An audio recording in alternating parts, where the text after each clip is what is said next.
അങ്ങനെ ആ വയലൻസ് എന്ന് പറയുന്നത് നമ്മുടെ ഗെയിംസ് ഉണ്ട്, വീഡിയോ ഗെയിംസ്, ഭയങ്കര വയലന്റ് ആയിട്ടുള്ള ഗെയിംസ് ഉണ്ട്. അപ്പൊ സിനിമയ്ക്ക് അതിൻ്റെതായിട്ടുള്ള ഒരു റോളുണ്ട്. ഗാന്ധിസം സ്വീകരിക്കാനാണ് ആവശ്യപ്പെട്ടത്, അതിൽ എത്ര പേർ സ്വീകരിക്കുന്നു? അപ്പൊ തിന്മ കണ്ടാൽ മാത്രം ഇൻഫ്ലുവൻസ്ഡ് ആകും, നന്മ കണ്ടാൽ ഒരിക്കലും പ്രേക്ഷകർ ഇൻഫ്ലുവൻസ്ഡ് ആകില്ല എന്ന് പറയാൻ പറ്റും. പ്രേക്ഷകൻ ഇഷ്ടപ്പെടുന്നത് അതോ ജഗദീഷിനെയാണോ? ജഗദീഷിനെ ഇഷ്ടപ്പെടുന്നെങ്കിൽ ജഗദീഷ് ഇതുവരെ വയലൻസിന് വേണ്ടി സംസാരിച്ചിട്ടില്ല.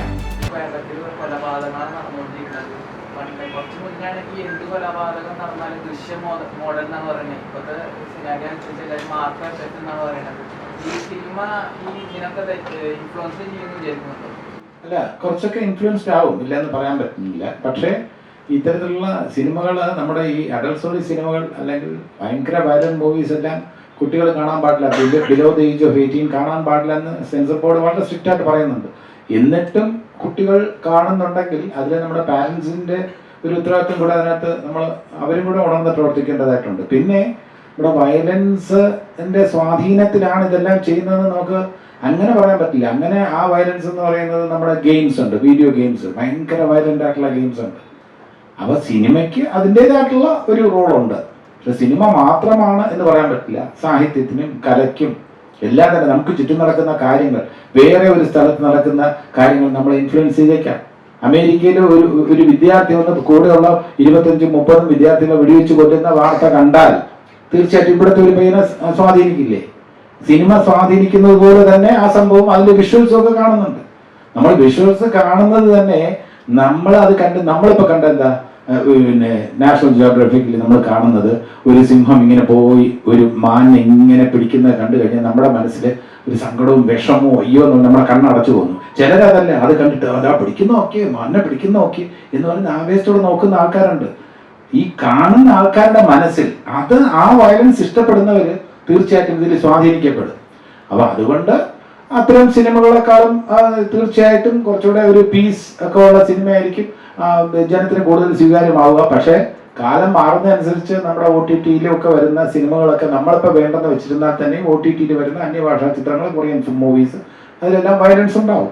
അത് കണ്ട് യഥാർത്ഥത്തിൽ അങ്ങനെ സ്വാധീനിക്കപ്പെടാൻ പാടില്ല. നമ്മൾ എന്തെങ്കിലും കണ്ടു കഴിഞ്ഞാൽ അതേ വശത്തിൽ നിന്ന് നമ്മൾ നല്ല കാര്യങ്ങൾ എന്തെല്ലാം വരുന്നു. ലഗേരഹോ മുന്നാഭായി എന്ന് പറഞ്ഞ പടം ഗാന്ധിസം സ്വീകരിക്കാനാണ് ആവശ്യപ്പെട്ടത്, അതിൽ എത്ര പേർ സ്വീകരിക്കുന്നു? അപ്പൊ തിന്മ കണ്ടാൽ മാത്രം ഇൻഫ്ലുവൻസ്ഡ് ആകും, നന്മ കണ്ടാൽ ഒരിക്കലും പ്രേക്ഷകർ ഇൻഫ്ലുവൻസ്ഡ് ആകില്ല എന്ന് പറയാൻ പറ്റൂ. പിന്നെ നടന്റെ കാര്യം, ഞാനല്ല ഈ വയലൻസിന് കൂട്ടു നിൽക്കുന്നത്, എന്റെ കഥാപാത്രമാണ്. ടോണി ഐസക് കൂട്ടു നിൽക്കുന്നു അക്രമത്തിന്റെ. അപ്പൊ ടോണി ഐസക്കിനെയാണോ പ്രേക്ഷകൻ ഇഷ്ടപ്പെടുന്നത് അതോ ജഗദീഷിനെയാണോ? ജഗദീഷിനെ ഇഷ്ടപ്പെടണമെങ്കിൽ ജഗദീഷ് ഇതുവരെ വയലൻസിന് വേണ്ടി സംസാരിച്ചിട്ടില്ല. ഒരു സ്കൂളിൽ പോയാലും ഒരു കോളേജിൽ പോയാലും എല്ലാം തന്നെ സ്നേഹത്തിന്റെ സന്ദേശമാണ് ഞാൻ വിദ്യാർത്ഥികൾക്ക് കൊടുക്കാൻ ശ്രമിക്കുന്നത്. അപ്പൊ ജഗദീഷ് കൊടുക്കുന്ന സന്ദേശം തിരസ്കരിച്ചിട്ട് ടോണി ഐസക് കൊടുക്കുന്ന സന്ദേശം സ്വീകരിക്കുന്ന പ്രേക്ഷകർ, അത് തീർച്ചയായിട്ടും ഒരു തർക്ക വിഷയം തന്നെയാണ്. അപ്പൊ ഈ കുട്ടികളുടെ ഇടയ്ക്ക് ഇപ്പൊ ഇങ്ങനൊരു അതായത് സിനിമ ഇൻഫ്ലുവൻസ് ആവാതെ, അതായത് സിനിമയായിട്ട് തന്നെ കാണാനായിട്ട് സ്കൂളുകളിലും അതുപോലെ തന്നെ പാഠ്യപദ്ധതികളിലും സിലബസുകളിലും എല്ലാം ചേഞ്ചസ് വരുത്തണം എന്ന് ആഗ്രഹിക്കുന്നില്ല. തീർച്ചയായിട്ടും നല്ല കാര്യം തന്നെയാണ്.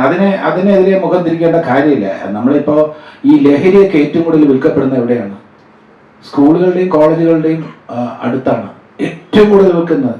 ചില കടകൾ, ചില കോഡ് ഭാഷകൾ, കൈ ഇങ്ങനെ മുറുകെ പിടിച്ചാൽ ഉണ്ടെന്ന് അർത്ഥം എന്നൊക്കെ പറഞ്ഞിട്ടുള്ള കോഡ് ഭാഷകൾ വരെ ഉണ്ടെന്നാണ് പറയുന്നത്. പിന്നെ ഓപ്പണായിട്ട് തന്നെ, കാലം മാറിപ്പോയിരിക്കുന്നു, ഓപ്പണായിട്ട് തന്നെ എന്താ പറയുക, കോളേജ് വിദ്യാർത്ഥിനികൾ തങ്ങൾക്ക് ഇഷ്ടപ്പെട്ട ബ്രാൻഡിനെ കുറിച്ച് ഡിസ്കസ് ചെയ്യുന്ന വീഡിയോ ഞാൻ കണ്ടു. അപ്പോൾ കാലം അങ്ങനെയാണ് പൊയ്ക്കൊണ്ടിരിക്കുന്നത്. അത് ശരിയാണെന്നോ തെറ്റാണെന്നോ പറയാൻ പറ്റും, അത് അവരുടെ അവകാശമാണ്. പുരുഷന്മാർക്ക് മാത്രമേ അങ്ങനെ മദ്യപിക്കാവോ എന്നൊരു ചോദ്യമുണ്ട്. അതേ അവസരത്തിൽ ഇങ്ങനെ ഓപ്പണായിട്ട് മദ്യപാനത്തിനെ പ്രോത്സാഹിപ്പിക്കുന്ന തരത്തിൽ കുറെ വിദ്യാർത്ഥിനികൾ സംസാരിക്കുന്ന കേട്ടപ്പോൾ എനിക്ക് ഷോക്കും സങ്കടവും ഉണ്ടായി. അത് വനിതകളായതുകൊണ്ടോ വിദ്യാർത്ഥിനികളായതുകൊണ്ട് മാത്രമല്ല, വിദ്യാർത്ഥി സമൂഹം ആണായാലും പെണ്ണായാലും എതിർക്കപ്പെടേണ്ടത് തന്നെയാണ്. പക്ഷെ അതിന് സൊസൈറ്റി കൂടുതൽ ഒരു അക്സെപ്റ്റൻസ് ഇങ്ങനെയൊക്കെ കഴിക്കുന്നു എന്ന് പറയുമ്പോൾ അത് വ്യൂ ചെയ്യുന്ന ആൾക്കാരുടെ എണ്ണം കൂടുന്നു. അപ്പം മൊത്തത്തിൽ എങ്ങനെയൊക്കെ ഇതിനെ തടസ്സപ്പെടുത്തി അല്ലെങ്കിൽ ഇതിനെ ബ്ലോക്ക് ചെയ്ത് ഇത് ഒഴിവാക്കാനുള്ള എന്തൊക്കെ നീക്കങ്ങൾ ആരൊക്കെ നടത്തിയിരുന്നാലും അതിന് നമ്മളെല്ലാവരും പിന്തുണ രേഖപ്പെടുത്തണം തന്നെയാണ് എൻ്റെ അഭിപ്രായം. കാരണം അലാമിംഗ് റേറ്റിലാണ് ഈ കൊലപാതകമൊക്കെ പോകുന്നത്. ഓരോ ദിവസവും രാവിലെ കാണുന്നത് വെട്ടിക്കൊന്നു എന്നുള്ളതാണ് കാണുന്നത്. അച്ഛൻ മകനെ വെട്ടിക്കൊന്നു, മകൻ അച്ഛനെ വെട്ടിക്കൊന്നു, സംശയത്തിന്റെ പേരിൽ കാമുകനെ വെട്ടിക്കൊന്നു, അല്ലെങ്കിൽ ഭാര്യയെ വെട്ടിക്കൊന്നു. അല്ലെങ്കിൽ ഭാര്യയും കുട്ടികളും ചേർന്ന് റെയിൽവേ ട്രാക്കിൽ ആത്മഹത്യ ചെയ്തു. ഇങ്ങനെ ഒരുപാട് കാര്യങ്ങൾ കാണുന്നുണ്ട്. അപ്പൊ നമുക്ക് ചുറ്റും നടക്കുന്ന കാര്യങ്ങളെ കുറിച്ച് നമുക്ക് അഹങ്കരിക്കാൻ യാതൊരു നിർവാഹവും ഇല്ല, നമുക്ക് സന്തോഷിക്കാൻ നിർവാഹവും ഇല്ല. നമ്മളെല്ലാവരും കുറച്ച് ഡെസ്പറേറ്റ് ആണ്, ദുഃഖത്തിലാണ്. ഈ നാടിന്റെ ഈ കാര്യം ഈ സമയത്ത് ഉണർന്ന് പ്രവർത്തിക്കേണ്ടത് തന്നെയാണ്. ഇപ്പൊ ഭാഗ്യവശാൽ സർക്കാരും പ്രതിപക്ഷവും എല്ലാവരും തന്നെ ഒരു കോമൺ ഫൈറ്റിന് വേണ്ടി, കോമൺ ഈ വാറിന് വേണ്ടി തുടക്കം കുറിച്ചിരിക്കുന്നു എന്നാണ് ഞാൻ മനസ്സിലാക്കുന്നത്. അതിന്റെ കൂടെ കലാ സമൂഹം നിൽക്കും എന്ന കാര്യത്തിൽ യാതൊരു സംശയമില്ല.